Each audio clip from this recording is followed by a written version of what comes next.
everyone. Welcome to the Juliet We Talk Show, and I'm Juliet.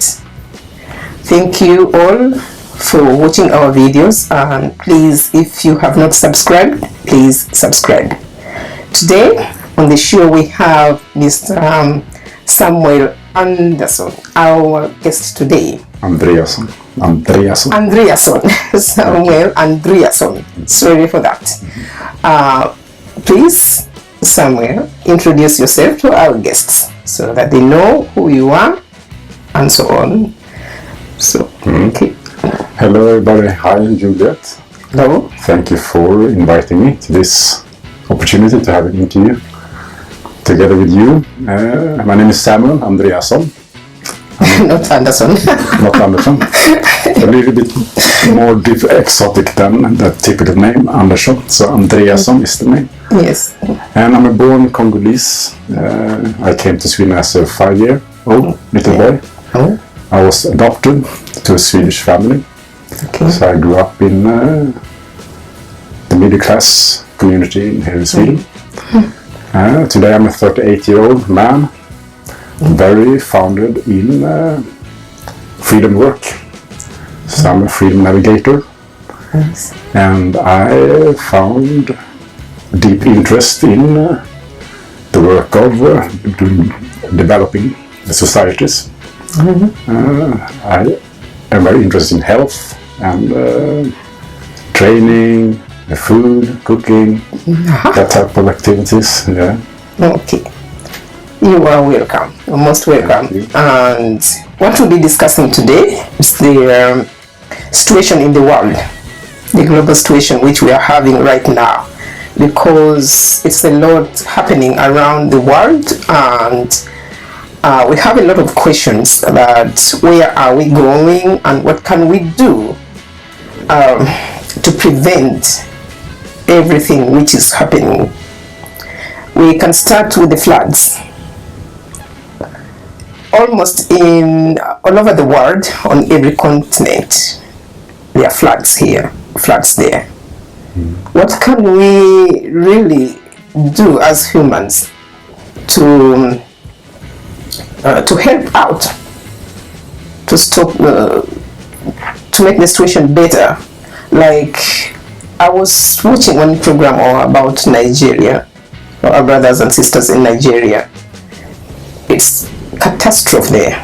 It's a catastrophe. As I was watching the news, about 600 people have already died, and I think it was 1.5 millions which are displaced, and a lot of people are injured. This makes it very sad.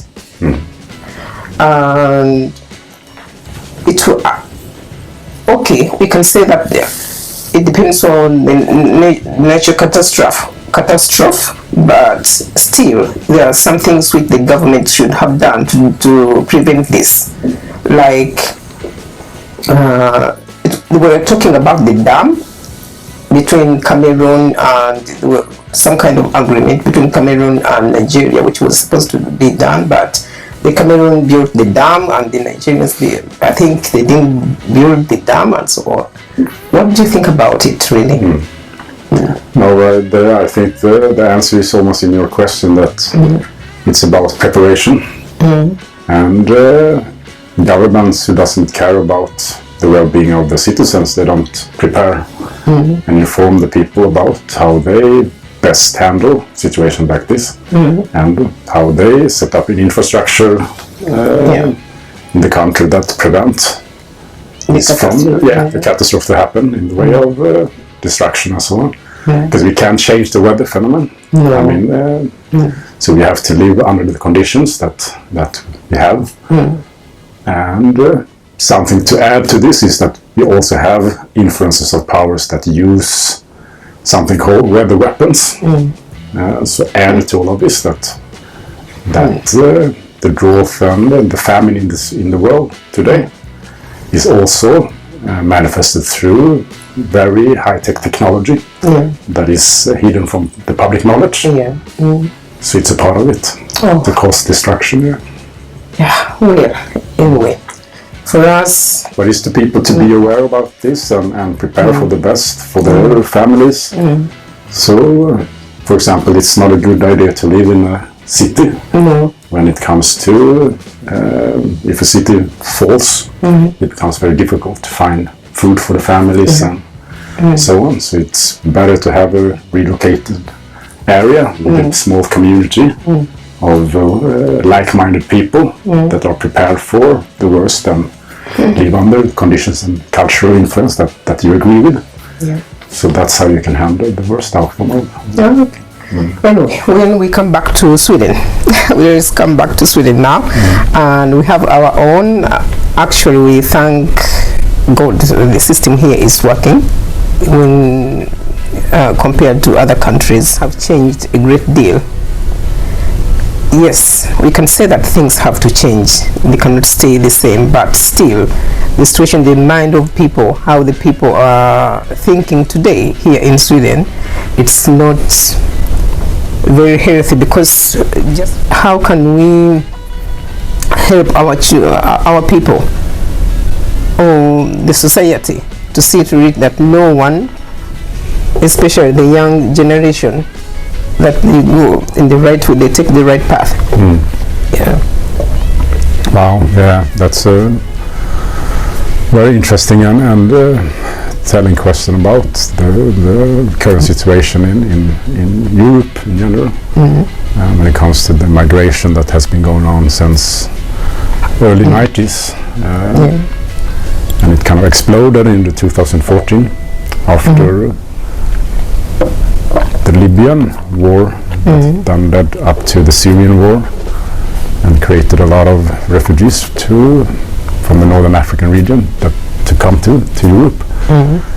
So for me, I could see this coming from miles away, that it would lead to some drastic measures from the government side.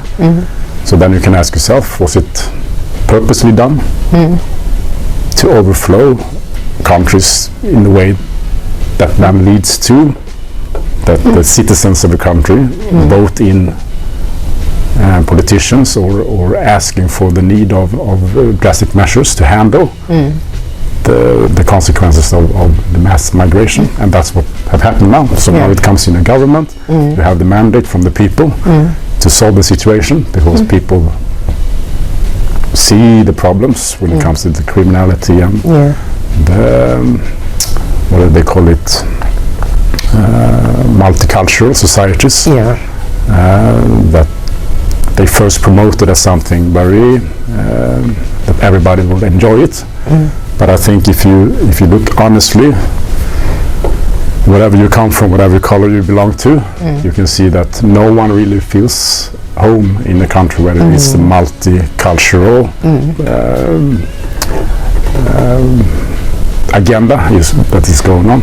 So no one feels comfortable. It becomes like a grey culture. So that's how I choose to look at it. That now we live in Sweden, and Sweden have his history, and Sweden have his ethnicity that have built the society that they call their homeland. And then it comes a lot of people that have fled, maybe from wars, maybe from famine, and maybe different conditions. But also for economic opportunities and so on. So they have seen the Western world as something that they want to strive for, to reach for a better future. Even though you can see now that Europe is not in a very good situation. So I think many people that I talk to that come from other countries, they rethink, why did I come? They see that this is not better. I feel more safe at home, in my home country and so on. And it's very much struggle psychologically and economically in the situation in Sweden. And it's hard to explain for relatives back home how the stress is here in Sweden. So I think probably no one likes the situation right now. The government that was voted in, they call it, is a right-wing government. and they got the mandate from Sverigedemokraterna, and Sverigedemokraterna is they got a lot of votes because of the main question regarding the security in Sweden. The criminality spiked in big parts of the communities in Sweden, and mainly in the big cities like Stockholm, Göteborg and Malmö. It's Sweden today. I grew up in Sweden. I came to Sweden when I was 5. The Sweden today, with shootings every day. We read in the news every day about some shooting. Young people that kids for nothing. It's really sad. It's really sad. It's really sad. Because before, I understand that people now that want to go back, that before it was not like that. It was not like that. That's true. But people are changing. The way of living have changed, and I think I wonder sometimes and ask myself, the criminality, is it because of economy, or there's something behind, or is the government not doing enough, like in schools, to prepare these young generations, to inform them? Are they getting the right information? Are they comfortable with what they are? You know, when we talk about migrating to another country and having merit culture, as we have been talking about, merit culture is something which is really, really strong, which we are living in right now, because you have two different cultures. You want to fit in the Swedish society, and still your culture is pulling you, and the regrets that I have not done this, I have not done that. And is it because of the desperation? That's why we are having a lot of crime today. Or is it of something else that the government has not done enough? There were some talks that maybe it's because of when the foreigners immigrate here, they live in the same area. And maybe the opportunities, they don't get enough opportunity when they are living in the same area to speak the language properly. That's very important, that to learn the language, and maybe they keep in the same, they keep together. Has it something to do with the crime today, or not? Absolutely. It's a lot of science that have proved over and over again that the social environment is very makes big effects on people's behavior. And the social economic environment, like mine. So so that's why I understand that you ask yourself, didn't the politicians understand this? Didn't they see this? Didn't they get consultancy and advice to not overflow the country and put all newcomers in the same neighborhoods to avoid these type of problems? I think they did get this recommendation to don't do it, but they did it anyway, and it was a lot of citizens that also warn about the consequences of this. So it's both the consequence of willingly create these problems, because the parties, the social democraterna, or let's say the system as in general, they need voters, and banks, they need loan takers. So that's, you can call it, I used to say, frankly, it's about trafficking. It's about trading with people internationally. It's not really about helping. People that work in organizations like the Red Cross, hopefully they are they do it for the cause of what they feel in their heart, but they don't understand that those organizations are run by very powerful people that use the crisis for the purpose of trafficking. So I think to look at this situation now that is in Sweden and around the world, we have to meet each other as humans. No one liked the situation. And when it comes to the measures that will be taken now in Sweden when it comes to remigration and this type of language that is talking, I think as long as if you're not a criminal, you don't have to worry. But still, as a parent, I have to worry for my children because if they are going to the same schools, and you never know. You have to worry somehow and say, wherever you live, because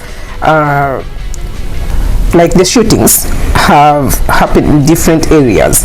They have happened in good areas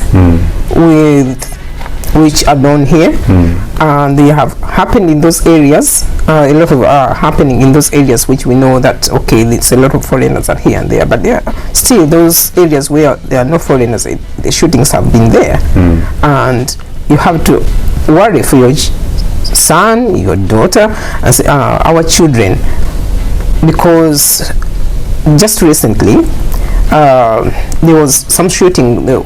Someone was driving and they shot. I think they shot them close to Globen, in the tunnel. According to the news, they say that maybe they shot the wrong person. So this is worrying, really, that someone innocent can be shot accidentally like that.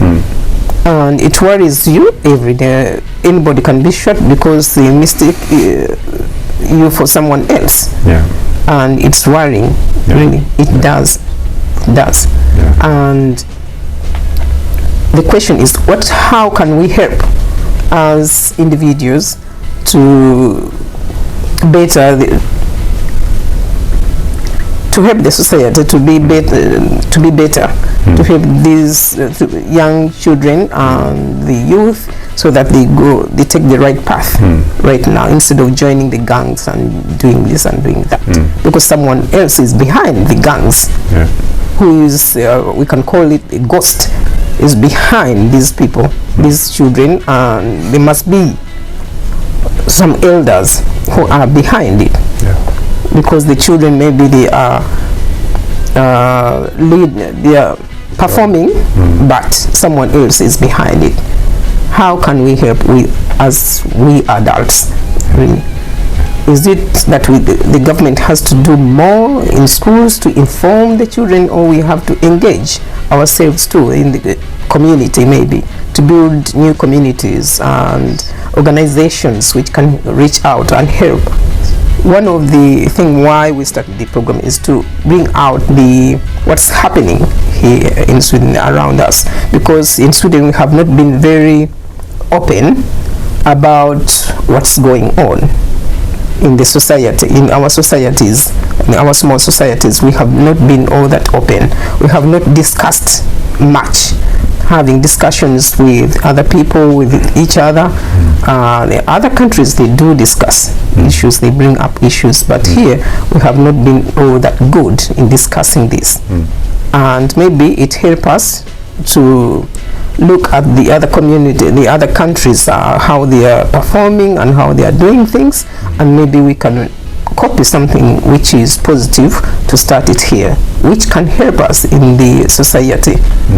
And well, what do you think about it? No, it's you said the answer, that it's about first of all God, family, country.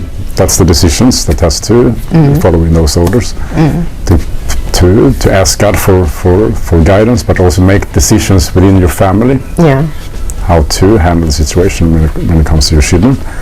Create parent groups, create, and with the family, then I mean the community as a whole as well, the local community. So the closest family, that's where you have to focus. It's almost like you can forget the government. The local government is more important. So that's where you can form platforms for discussions and how to talk with the youth and so on, to keep them to involve blind. because it's not the children's fault what's happening. It's the elderly population, the older people. Yeah. So yeah, it's very sad. It's very sad, and it's very brutal. It's in these gangs now. They can kill for nothing. Yeah. And it's young 13, 14, 15-year-old boys that is led into this.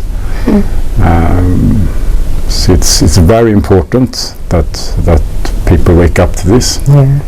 And I think you said that in Sweden it's more. In other countries maybe they talk more about it, and it's a part of the Swedish mentality to look away and to maybe they see it and they get angry with the politicians, but they keep it for themselves. Yeah. They don't go out in the street. They don't demand. They keep their fist together in the pocket instead of showing it. So that's a problem, because if people would have reacted actively when they saw the first signs of this, when it came to all the rapes that where many women have been put into now to have to be afraid of. In other countries, then the family, the community would have take drastic measures and go to the family of the one who have been doing such a crime and talk sense, frankly, to that family and to that person. But here in Sweden, no one everybody looks away. No one cares. Yeah, I understand that it seems that here it concerns them. It does not concern me. As long as it does not concern me, that I have to keep quiet. I cannot say anything because it does not concern me. But when it concerns you, then you start opening. But we have to involve ourselves more and more in the situation, and so that we can help out. So that's also the socialistic agenda, that they want to program the citizens to think that the government is always having the solution. So they create the problem, they look at what type of reaction that comes, and then they give political solutions for it. So that's how the voting system, the psychological warfare in a socialistic country is working. So people is staying until they hear politicians who come with the slogan that no woman, no man is allowed to rape a woman. Most people agree on that, but that becomes a political point in a country like Sweden. It's just unbelievable. I think we have to take a break right now, and we'll be coming back with more. Thank you. See you soon.